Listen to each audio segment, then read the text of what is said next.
BA BSc द्वितीय वर्ष द्वितीय भाषा हिंदी का तीसरे सत्र का अंतिम टॉपिक है निबंध लेखन। सबसे पहले हम निबंध क्या होता है इसकी ओर ध्यान देंगे। निबंध साहित्य की अत्याधुनिक विधा है। जैसा कि गद्य के विविध आयाम पढ़ते समय हमने आचार्य हजारी प्रसाद द्विवेदी जी का एक निबंध शिरीष के फूल पढ़ा था, वो एक साहित्यिक निबंध था। लेकिन जब हम निबंध की बात करते हैं साहित्यिक विधा के रूप में, तो यह बहुत पुरानी विधा नहीं है, यह आधुनिक विधा है। निबंध उस गद्य साहित्य को कहते हैं जिसमें किसी एक विषय पर लेखक अपने विचारों को सुसंगठित तरीके से सीमित आकार में लिपिबद्ध करता है। फिर से कहता हूं, निबंध उस गद्य साहित्य को कहते हैं जिसमें किसी एक विषय पर लेखक अपने विचारों को सुसंगठित तरीके से सीमित आकार में लिपिबद्ध करता है। किसी भी विषय पर अपने शब्दों और शैली के द्वारा अभिव्यक्ति को निबंध कला कहते हैं। फिर से कहता हूं, किसी भी विषय पर अपने शब्दों और शैली के द्वारा अभिव्यक्ति को निबंध कला कहते हैं। निबंध में लेखक का व्यक्तित्व, लेखक को प्राप्त ज्ञान या जानकारी, लेखक का शब्द सामर्थ्य आदि की झलक दृष्टिगोचर होती है। निबंध का विषय एक होते हुए भी निबंध लेखकों के विचार में समानता होना आवश्यक नहीं है, क्योंकि निबंध लिखते समय लेखक का व्यक्तित्व, विषय से संबंधित उसका ज्ञान और विचारधारा मुखरित होती है। व्यक्तिगत विचार और शैली के कारण निबंध एक महत्वपूर्ण सृजनात्मक रचना का रूप ग्रहण करता है। ध्यान रहे, बचपन से आपने बहुत सारे निबंध लिखे हैं। आज भी आजकल आप बहुत सारे निबंध लिखते होंगे, इसमें कोई दो राय नहीं है। परंतु ध्यान रखें कि जब हम किसी निबंध को लिखना आरंभ करते हैं तो कौन कौन सी बातें ध्यान में रखनी होती है। ध्यान रखिए, बचपन से आपने मेरी माता, मेरी प्रिय पुस्तक, मेरे प्रिय अध्यापक, मेरा प्रिय लेखक, या मैं अगर प्रधानमंत्री बना तो इस विषय पर बहुत सारे निबंध लिखे होंगे। और प्रत्येक व्यक्ति के निबंध अलग अलग होते हैं, क्योंकि निबंध में सबसे महत्वपूर्ण है उस निबंध के लेखक का व्यक्तित्व, फिर उसका ज्ञान, अर्थात वो क्या जानकारी जानता है उस विषय के बारे में, और उसके उपरांत हम देखते हैं कि उसकी विचारधारा कौन सी है। अब समझिए, एक ही विषय को लेकर के मार्क्सवादी विचारधारा का व्यक्ति अलग लिख सकता है, या अन्य विचारधारा के अंबेडकरवादी विचारधारा, गांधी विचारधारा, या अन्य किसी भी विचारधारा का लेखक अलग अलग लिख सकता है। विचारधारा का भी प्रभाव होता है, उसे उस बारे में क्या ज्ञान होता है उसका भी प्रभाव होता है, और सबसे महत्वपूर्ण व्यक्तित्व। ध्यान रहे, लेखक ने बहुत बार मैंने कहा है कि निबंध की कम से कम भाषा जो है, अगर आप हजारी प्रसाद द्विवेदी जी के निबंध उठाकर देखेंगे तो उसमें संस्कृत और संस्कृत साहित्य के बारे में ज़्यादा जानकारी होगी। अगर आप राम मनोहर लोहिया के निबंध देखेंगे तो उसमें मार्क्सवाद या समाजवाद की छाप मिलेगी आपको। यानी व्यक्तित्व, विचारधारा और ज्ञान, ये तीन चीज़ें आपके निबंध का रूप रेखा बनाती हैं। अगर आप निबंध लिखते समय उसके विषय को, यानी अगर आप किसी विषय पर निबंध लिखना चाहते हैं तो उस विषय पर निबंध लिखते समय आपको सबसे पहले क्या क्या जानकारियां प्राप्त होनी चाहिए, इस पर विचार कीजिए। मतलब निबंध लिखते समय विषय का पहले विचार करना चाहिए, फिर विषय की वस्तु, उसमें क्या लिखना चाहिए, फिर उसके विभिन्न पक्ष, सकारात्मक पक्ष, नकारात्मक पक्ष, और उसका महत्व क्या है उस विषय का, उस विषय की उपयोगिता क्या है, और कुल मिलाकर के अंतिम परिच्छेद में आपको आपका स्वयं का मत उसमें प्रकट करना पड़ता है। ध्यान रखें, सबसे पहले विषय का चयन कीजिए, उस विषय की व्याप्ति, उस विषय वस्तु की व्याप्ति को समझ लीजिए, उसके अलग अलग पक्ष, उसके सकारात्मक नकारात्मक पक्ष को समझिए, उस विषय के महत्व को समझें, उस विषय की उपयोगिता इत्यादि पर विचार करके क्रमबद्ध तरीके से आपके विचार निबंधों में आपको प्रकट करने पड़ते हैं। फिर उसके उपरांत लेखन आरंभ करना चाहिए। सामान्यतः निबंध लिखते समय निम्न बातों का ध्यान रखें। अब देखिए, हमने एक निबंध प्रतियोगिता 2 इस वर्ष ली थी। पहली ली थी राष्ट्रभाषा हिंदी के प्रचार प्रसार में आकाशवाणी का योगदान, उसका पुरस्कार वितरण भी ऑनलाइन हो गया। लेकिन अब हमने नई निबंध प्रतियोगिता रखी है, राष्ट्रभाषा हिंदी के प्रचार प्रसार में दूरदर्शन का योगदान। इसकी अंतिम तिथि 30 तारीख है, जिसकी सारी जानकारी मैंने अपने ग्रुप पर डाल दी है। अगर आप निबंध लिखना चाहते हो तो अवश्य लिखिए। तो देखिए, क्या ध्यान रखना चाहिए निबंध लिखते समय। पहली बात, विषय पर विचार करने के पश्चात उसकी रूपरेखा तैयार कीजिए। मतलब आपको क्या क्या लिखना है। इंट्रोडक्शन यानी शुरुआत में क्या लिखना है आपको, अंत में उपसंहार में क्या लिखना है, बीच में क्या लिखना है, कितने परिच्छेदों में लिखना है, कैसे लिखना है, ये सारा उसका पहले विचार करो। फिर दूसरी बात, रूपरेखा के प्रत्येक शीर्षक को ध्यान में रख करके सार्वजनिक तथ्यपरक विचारों को व्यक्त करना चाहिए। क्या करना चाहिए उसमें, जब आपने रूपरेखा बनाई है उसकी, ये हमें लिखना है, इतने इतने परिच्छेदों में लिखना है, तो कभी कभी उपशीर्षक भी देखने पड़ेंगे आपको। तो ये शीर्षक और उपशीर्षक देते समय सार्वजनिक तथ्य उसके क्या है, उस पर ध्यान देना चाहिए आपको। उसके उपरांत विचारों की अभिव्यक्ति करनी चाहिए। तीसरी बात है, निबंध की भाषा संयत हो, स्पष्ट हो और प्रभावशाली होनी चाहिए। मतलब जब भी कोई निबंध का परीक्षक व्यक्ति देखेगा तो सबसे पहले आपकी भाषा देखेगा।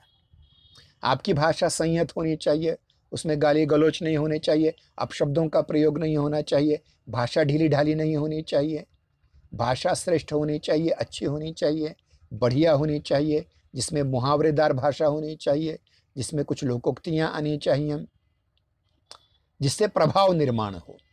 क्योंकि ध्यान रखिए, जब भी आपका निबंध पढ़ने वाला व्यक्ति है या परीक्षण करने वाला व्यक्ति है, वो जब तक प्रभावित नहीं होता उसमें वो ध्यान नहीं देता।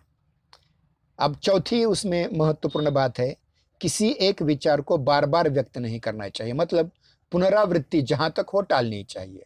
होता यूँ है, एक परिच्छेद में वही लिखा है, दूसरे परिच्छेद में वही लिखा है, तीसरे परिच्छेद में वही लिखा है, तो परीक्षक अंक नहीं देगा, परीक्षक उसको अच्छा नहीं मानेगा। पुनरावृत्ति न करें, एक ही बात को बार बार समझाने की कोशिश न करें। तो क्या करना चाहिए आपको, अधिक से अधिक विचार प्रकट करने के लिए प्रत्येक विचार के लिए एक नया परिच्छेद इस प्रकार से उसकी रचना करनी चाहिए। पांचवी बात है, प्रत्येक विचार को एक अनुच्छेद में, पैराग्राफ में आरंभ करो और वो विचार समाप्त होते दूसरे विचार के लिए दूसरा परिच्छेद आरंभ करो। फिर छठी बात है, इसमें विचारों को व्यक्त करते समय क्रमबद्धता का ध्यान रखें। अब क्रमबद्धता का ध्यान रखते समय क्या करना चाहिए आपको कि कार्य कारण भाव रखना चाहिए। पहली बात पहली जगह, दूसरी बात दूसरी जगह, तीसरी बात तीसरी जगह, चौथी बात चौथी जगह। इसमें क्रमबद्धता होनी चाहिए, कार्य कारण भाव होना चाहिए। अगर वो क्रम थोड़ा भी गलत हो गया तो पढ़ने वाले के उबाई भी उसमें आ जाएगी, पढ़ने वाला व्यक्ति उससे प्रभावित नहीं होगा। और ध्यान रखिए, सबसे महत्वपूर्ण चीज है अंत, उपन्यास का अंत या उपसंहार अत्यंत प्रभावशाली होना चाहिए। इसलिए देखिए कि निबंध का आरंभ और निबंध का अंत अगर काव्य पंक्तियों से, शेर से, श्लोक से अगर कर दिया जाए तो एक प्रभावशालीता उसमें निर्माण हो जाती है। इसलिए मित्रों, ये जरूरी है कि निबंध आपका अधिक से अधिक क्या होना चाहिए? प्रभावशाली होना चाहिए। अगर आपका निबंध प्रभावशाली नहीं है तो परीक्षक पर कोई प्रभाव नहीं होगा। परीक्षक प्रभावित तभी होगा जब आपकी भाषा सुस्पष्ट हो, आपका आरंभ और आपका उपसंहार प्रभावशाली हो, आपने प्रत्येक विचार अलग अलग अलग परिच्छेदों में उपशीर्षकों के साथ दिया हो। और मैं बार बार कहूँगा कि देखिए, जिस विषय को आपने सामने रखा है उस विषय पर पहले विचार करो, और विचार करने के उपरांत उसका आरंभ किसी श्लोक, किसी शेर, किसी काव्य पंक्ति से करो। फिर आरंभ करने के उपरांत 2-4 परिच्छेदों में उस विषय के सकारात्मक पहलुओं को, विधायक तत्वों को डाल दो। फिर 1-2 नकारात्मक चीजें भी डाल दो, और उसके उपरांत स्वयं मूल्यांकन करो कि ये सकारात्मक पहलू हैं, ये नकारात्मक पहलू हैं, और इसके आधार पर हमें ये करना चाहिए, इस प्रकार से। और प्रत्येक बार आपको क्या करना चाहिए? प्रत्येक बार आपको ये ध्यान रखना चाहिए कि प्रत्येक विचार क्रमशः क्रमबद्ध रीति से प्रत्येक विचार। और ध्यान रखिए, हमारे जितने भी निबंध होते हैं लगभग वो विचार प्रधान होते हैं। यानी इसके पहले भी हमने बताया था आपको, जब निबंधों के बारे में हम पहले सत्र में ही कुछ हमने नोट्स दिए थे, खास करके शीरीष के फूल को लेकर के चर्चा की थी। तो ये सांस्कृतिक विचारात्मक निबंध, तो उन विचारों को क्रमबद्ध एक के बाद ऐसा अलग अलग परिच्छेदों में, अलग अलग अनुच्छेदों में विभाजित करके लिखना चाहिए। अब देखिए, निबंध का आकार कितना होना चाहिए? आजकल जो निबंधों के आकार होते हैं वो शब्दों की संख्या पर होते हैं या पृष्ठों की संख्या पर होते हैं। 1000 शब्द, 2000 शब्द, 3000 शब्द, 5000 शब्द। परंतु ऐसा कुछ नहीं है। निबंध का आकार उस विषय को न्याय देने वाला होना चाहिए। यानी विषय, वस्तु और परिस्थिति, यानी चाहे वो प्रश्न पत्र में आने वाले निबंध हो या किसी प्रतियोगिता में लिखे जाने वाले निबंध हो, उनके अनुरोध पर लिखना चाहिए कि इतने शब्दों की संख्या हो या उस विषय की व्याप्ति कितनी हो उसके अनुसार। मुख्यतः आकार को दृष्टि में रख करके निबंध को 3 विभागों में विभक्त किया जाता है। देखिए, यानी निबंध को उस आकार में प्रारंभ में निबंध के लेखक को विषय का प्रतिपादन पाठक या परीक्षक की रुचि को जागृत करने के उद्देश्य से होना चाहिए। मतलब क्या होना चाहिए उसे? कि पाठक आकर्षित हो, ऐसा उसका प्रयास होना चाहिए। निबंध के मध्य भाग में, मतलब आरंभ के बाद जो मध्य भाग है, जो कलेवर है मुख्य, उसमें विवेचन किया जाए विषय का, उसमें विश्लेषण किया जाए और तर्क सम्मत पक्ष प्रस्तुत करें। तार्किकता, जो बुद्धि को समझ में आ जाए, यानी जो आपकी सदसद विवेक बुद्धि को चालना दे, इस प्रकार से उसका विवेचन, विश्लेषण और तार्किक विश्लेषण करें।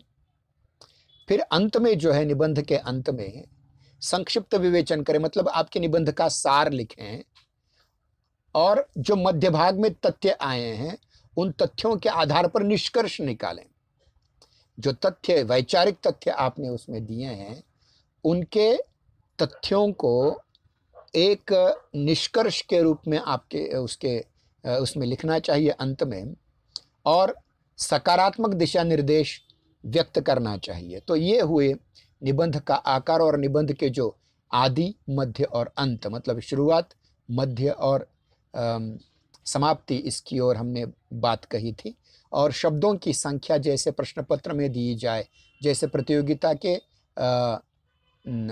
संयोजकों द्वारा दिया जाए, उसके अंतर्गत रखें। कभी वो 1000 शब्द, कभी 2000 शब्द, कभी 3000, कभी 5000 शब्द भी हो सकते हैं।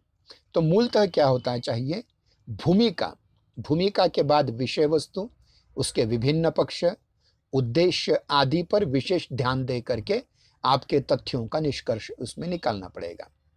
अब देखिए, अगर आप बीएससी के हैं तो आपको इस प्रकार का निबंध आ सकता है कि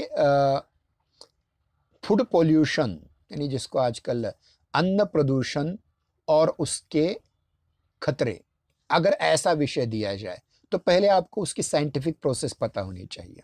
मतलब आज तक आपने पानी का प्रदूषण सुना है, जल प्रदूषण, वायु प्रदूषण सुना हुआ है, तो ये अन्न का प्रदूषण क्या होता है इसके बारे में ज़्यादा आना चाहिए। अगर कोई रेडियो एक्टिव पॉल्यूशन की बात करें तो उस बारे में आपको थोरो नॉलेज होना चाहिए वैज्ञानिक दृष्टि से।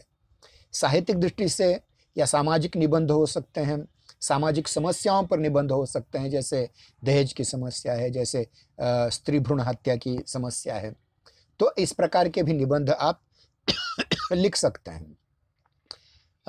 वैज्ञानिक निबंध लिख सकते हैं, वैज्ञानिक समस्याओं पर आधारित निबंध लिख सकते हैं, या आजकल जो नया कोरोना जैसा वायरस आया है उसका क्या प्रभाव या क्या परिणाम हमारे जीवन पर हुए, उस पर आधारित आप निबंध लिख सकते हैं। तो ये बहुत महत्वपूर्ण चीज़ें हैं। अब देखिए कि साहित्यिक निबंध हो, सामाजिक निबंध हो, ऐतिहासिक निबंध हो, सांस्कृतिक निबंध हो, वैज्ञानिक निबंध हो, व्यावसायिक या आर्थिक विषय को लेकर के निबंध हों, ये सारे के सारे ये तो उसके कंटेंट के आधार पर हम उसको अलग मान सकते हैं, परंतु हमारे लिए सबसे महत्वपूर्ण चीज़ यह है कि निबंध के अलग अलग प्रकार क्या हो सकते हैं। शैली की दृष्टि से कौन कौन से निबंध के प्रकार हो सकते हैं? वर्णनात्मक निबंध, विवरणात्मक निबंध, विचारात्मक निबंध, व्याख्यात्मक निबंध, कल्पनात्मक निबंध और भावात्मक निबंध। तो देखिए कि ये जो प्रकार हैं निबंध के, मतलब कंटेंट की जगह प्रस्तुत करने की शैली के आधार पर, तो इसमें देखिए पहला है निबंध वर्णनात्मक निबंध। वर्णनात्मक निबंध में सबसे महत्वपूर्ण चीज़ है तो कि किसी एक विशिष्ट काल या किसी विशिष्ट घटना का वर्णन ज़्यादा होता है। जैसे उदाहरण के तौर पर त्योहार, जैसे राखी पूर्णिमा हो, जैसे दीपावली हो, जैसे होली हो, जैसे दशहरा हो या गुरु पूर्णिमा हो, कोई भी अन्य त्योहार जो विशिष्ट काल विशेष को लेकर के है। फिर उसके बाद ऋतुएं होती हैं, जैसे वसंत ऋतु है, वर्षा ऋतु है, शरद ऋतु है, हेमंत ऋतु है, शिशिर ऋतु है। फिर नगरों का, ये दिल्ली का नगर है या उस्मानाबाद नगर है या बार्शी है, तुळजापुर जैसा जिसका धार्मिक महत्व ज़्यादा है, पंढरपुर जैसा शहर है, या मुंबई जैसा जो फिल्मों के लिए प्रसिद्ध शहर है। तो ऐसा कि उस नगर को लेकर के या किसी महत्वपूर्ण घटना को लेकर के भी निबंध लिखे जा सकते हैं। आगे चलकर देखा जा सकता है कि कुछ व्यक्तित्व परक निबंध भी होते हैं, जैसे महापुरुषों पर। जैसे अगले सत्र में हम एक निबंध पढ़ने वाले हैं आपके पाठ्यक्रम में, वो जीवनी परक निबंध है स्वामी दयानंद नाम का, जो मोहन राकेश ने लिखा हुआ है।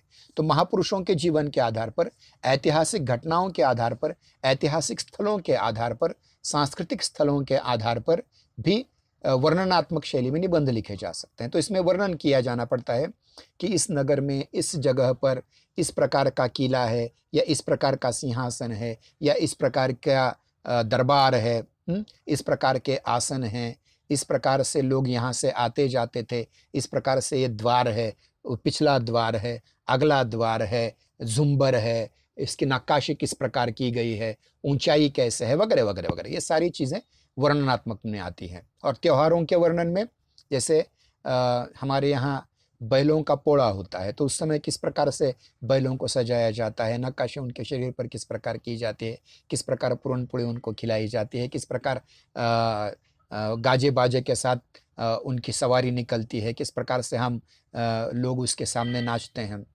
तो ये सारी चीज़ें त्योहारों के बारे में भी हो सकती है। राखी पूर्णिमा का भी आप वर्णन कर सकते हैं, किसी भी प्रकार का, मतलब इसमें वर्णनात्मकता ज़्यादा हो, चाहे वो त्योहार हो, चाहे वो ऋतु हो, चाहे नगर हो, चाहे घटनाएं हो, चाहे महापुरुष हो, चाहे ऐतिहासिक स्थल हो, इन सब का वर्णन का जहाँ किया जाता है तो वर्णनात्मक निबंध उसमें हो जाता है। इसमें विचार तो हैं, लेकिन स्थल, काल और घटनाओं का वर्णन भी साथ साथ चलता है। दूसरे प्रकार के निबंध हैं विवरणात्मक निबंध। विवरणात्मक निबंध में क्या महत्वपूर्ण बातें ध्यान रखें? किसी मनोरंजक घटना का आप विवरण लिख सकते हैं, या कोई खतरनाक घटना हुई, जैसे तूफान आया, आंधी आई, बाढ़ आई, भूकंप आया, चक्रवात आया, युद्ध हुआ, या कोरोना जैसा कोई नया वायरस आ गया, महामारी आ गई उससे। रेल यात्रा है, विमान यात्रा है, बस की यात्रा है, इसमें कुछ विवरण होते हैं। आप कहाँ से कहाँ चले, क्या देखा आपने, कैसे देखा आपने, आगे कैसे गए, इसमें विवरण ज़्यादा है। ध्यान रखिए, वर्णन में और विवरण में यह फर्क होता है कि वर्णन अत्यंत गहराई के साथ किया जाता है और विवरण चलते चलते दिया जाता है। तो इन निबंधों में वर्णन की अपेक्षा वर्ण्य विषय की वस्तु से संबंधित विवरण ज्यादा होता है, उसकी प्रधानता होती है। तीसरा प्रकार है विचारात्मक। मैंने इससे पूर्व भी कहा था कि निबंध यह विचार प्रधान शैली में लिखे जाने वाले हैं, मतलब उसमें विचार ज्यादा होते हैं, विचार प्रधान होते हैं। अगर विचार प्रधान नहीं है तो निबंध नहीं बनेगा। इसलिए मित्रों, यह जरूरी है कि आप विचार स्पष्ट हों। जो भी विषय आपको दिया जाएगा उसके बारे में आपकी कोई गलतफहमी नहीं होनी चाहिए, सुस्पष्ट विचार होने चाहिए। इन निबंधों में वर्णन अथवा विवरण की अपेक्षा व्यक्तिगत विचारों का अधिक महत्व होता है। इन निबंधों में लेखक के गहन अध्ययन और चिंतन के बाद अपने विचारों को व्यक्त करता है। इन निबंधों के विषय प्रेम हो सकता है, श्रद्धा, भक्ति, ईर्ष्या, क्रोध, साहस, बुढ़ापा, यानी जितने भी मनोदशाएं हैं मनुष्य की या आयु की दशाएं हैं, वो सारी की सारी इसमें विचारात्मक निबंध में आ सकती हैं। जैसे शिरीष के फूल एक विचारात्मक निबंध था। उसमें कौन सा विचार था? उसमें यह विचार था कि शिरीष जैसा वृक्ष जो है वह कितने भी कठिन धूप काल में, कितने भी बड़े खतरनाक ग्रीष्म ऋतु में भी सावन जैसा अपना अस्तित्व बनाकर रखता है। वैसे मनुष्य ने अपना अस्तित्व बनाना चाहिए, जैसे संत कबीर का था, संत सूरदास का था, कालिदास का व्यक्तिमत्व था। इस प्रकार से उसमें विचार आ जाते हैं। अब देखिए, ये तो हुए प्रेम, श्रद्धा, भक्ति, ईर्ष्या, साहस, क्रोध, बुढ़ापा, ये मनोभावों से संबंधित है। इसके अलावा कुछ सामाजिक, धार्मिक, राजनीतिक, आर्थिक, दार्शनिक, मनोवैज्ञानिक विषयों से भी इस प्रकार के विचारात्मक निबंध हो सकते हैं, जैसे बेकारी, परिवार नियोजन, महंगाई, चुनाव इत्यादि विषयों पर। तो ये सारे के सारे निबंध विचारात्मक शैली के होते हैं। इसके उपरांत चौथा भाग है, वह है व्याख्यात्मक निबंध। व्याख्यात्मक निबंध मतलब किसी एक विषय की व्याख्या करना। जैसे निबंध करने वाले निबंध व्याख्यात्मक निबंध कहलाते हैं, जिसमें लोकोक्तियाँ, उद्धरण, साहित्य समाज का दर्पण है जैसा कोई विषय हो, या निराला की काव्य साधना है, जो साहित्यिक निबंध के अंतर्गत आते हैं। प्रेमचंद के लेखन का राजनैतिक मूल्यांकन, जयशंकर प्रसाद जी के लेखन का ऐतिहासिक मूल्यांकन, इस प्रकार से लिखे जाने वाले साहित्यिक निबंध को व्याख्यात्मक निबंध कहा जाता है। इसलिए मित्रों, ये ज़रूरी है कि अगर आपने किसी साहित्य का अध्ययन किया है, किसी उपन्यास का अध्ययन किया है, किसी रचना का अध्ययन किया है, तो उस पर आप निबंध लिखें। ये आपके परीक्षा के भी काम आ सकते हैं और जीवन में भी अलग अलग काम में आ सकते हैं। अगले हैं कल्पनात्मक निबंध, पांचवा प्रकार है, जिन निबंधों में कल्पना तत्व की प्रधानता होती है। वैसे कल्पना तत्व की प्रधानता उपन्यास और कहानी में ज़्यादा होती है, परंतु हम देखते हैं कि कुछ निबंध ऐसे होते हैं जिनमें कल्पना होती है। ये कल्पनात्मक निबंध हो सकते हैं, जैसे मैं अगर प्रधानमंत्री होता तो, मैं अगर राष्ट्रपति होता तो, मैं अगर फिल्म स्टार होता तो, रुपये की आत्मकथा। इस प्रकार के जो निबंध होते हैं जिसमें कल्पना की गई होती है, या फिर ऐसा किया होता है कि मैं डायनासोर के काल में होता तो, या फिर अचानक भूकंप हो जाए तो। यानी इसमें सारी संभावनाएं, कल्पनाएं और संभावनाएं आपके सामने यहाँ आ जाती हैं। और अंतिम होता है निबंध का प्रकार भावनात्मक निबंध या भावात्मक निबंध। इन निबंधों में लेखक का अपना अनुभव होता है। एक प्रकार से ये आत्मकथ्य होते हैं। लेखक का अपना अनुभव और उसकी भावना को यथासंभव स्थान प्राप्त होता है।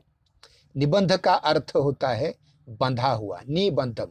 निबंध शब्द का अर्थ है नितराम बद्ध इति निबंध है, जो अच्छी तरह से बांधा गया हो, मतलब एक भी शब्द उसमें ढीला नहीं होना चाहिए, पूरी तरह से बंधी बंधाई प्रणाली उसमें होनी चाहिए। अतः विचार उसमें सुसंगत सुगठित होने चाहिए, सुसंबद्ध होने चाहिए और क्रमबद्ध होने चाहिए। तो इस प्रकार से हम देखते हैं कि निबंधों के प्रकार क्या होते हैं। एक बार फिर से कहता हूँ, निबंधों के प्रकारों में वर्णनात्मक निबंध, विवरणात्मक निबंध या विवेचनात्मक निबंध, विचारात्मक निबंध, व्याख्यात्मक निबंध, कल्पनात्मक निबंध और भावात्मक निबंध, इस प्रकार से आप निबंध लिख सकते हैं। जैसा कि मैंने अभी कहा था कि हमारे महाविद्यालय की ओर से एक राष्ट्रीय निबंध प्रतियोगिता का आयोजन किया गया है, जिसका विषय है राष्ट्रभाषा हिंदी के प्रचार प्रसार में दूरदर्शन का योगदान। 30 तारीख उसकी अंतिम है। अगर आप लिख सकें तो ज़रूर लिखिए, अन्यों को बताना है तो अन्यों को भी आप बता सकते हैं, जितने भी आपके मित्र हैं। तो देखिए, इस प्रकार से निबंध लेखन जो हमारा अंतिम भाग भी यहाँ समाप्त हो चुका है। आज तक हमने देखिए गद्य के विविध आयाम के अंतर्गत 5 गद्य विधाएं, जिसमें आत्मकथ्य या आत्मवृत्त, रेखाचित्र, संस्मरण, निबंध और यात्रा वर्णन, ये 5 साहित्यिक विधाएं देखी हैं क्रमशः। मेरा जीवन लेखक प्रेमचंद, नीलकंठ मोर लेखक महादेवी वर्मा, कमला संस्मरण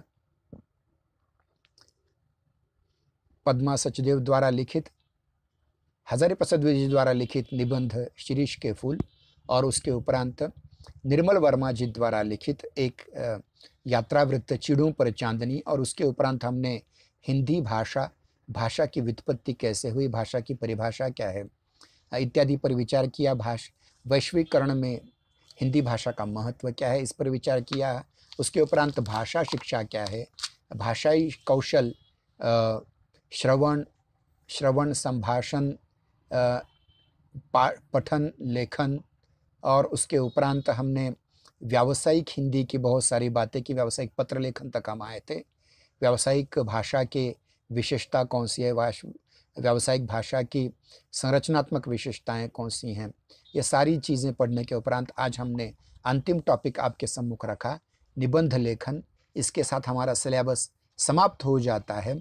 कुछ दिनों में हमारी ऑफलाइन तासिकाएँ कॉलेज में आरंभ होंगी, तो उसमें भी आप उपस्थित रहेंगे। उसमें हम बहुत सारे छात्रों का शंका समाधान करेंगे। गूगल मीट के माध्यम से बहुत सारे छात्र जुड़े, लेकिन बहुत सारे छात्र जुड़े नहीं, शायद उन्हें और हमारे लिए भी एक नया प्लेटफॉर्म था, इसलिए हमसे भी कुछ गलतियां हुई, आपसे भी कुछ गलतियां हुई, बीच में आप छोड़ करके चले जा रहे थे, कोई बात नहीं। जैसे ही ये ऑफलाइन हमारी तासिकाएँ हमारे महाविद्यालय में शुरू हो जाती हैं, हम आपको बताएंगे कि किस प्रकार से हमारी तासिकाएँ आरंभ होने वाली हैं, और उसके अनुसार आप महाविद्यालय में अवश्य पधारें। हम आपके अन्य शंकाओं का भी समाधान करने के लिए कटिबद्ध हैं। हमारा समय समाप्त हो रहा है। धन्यवाद। इसी प्रकार से आप पढ़ाई करते रहिएगा और शंकाओं का समाधान हमसे करते रहिएगा। धन्यवाद।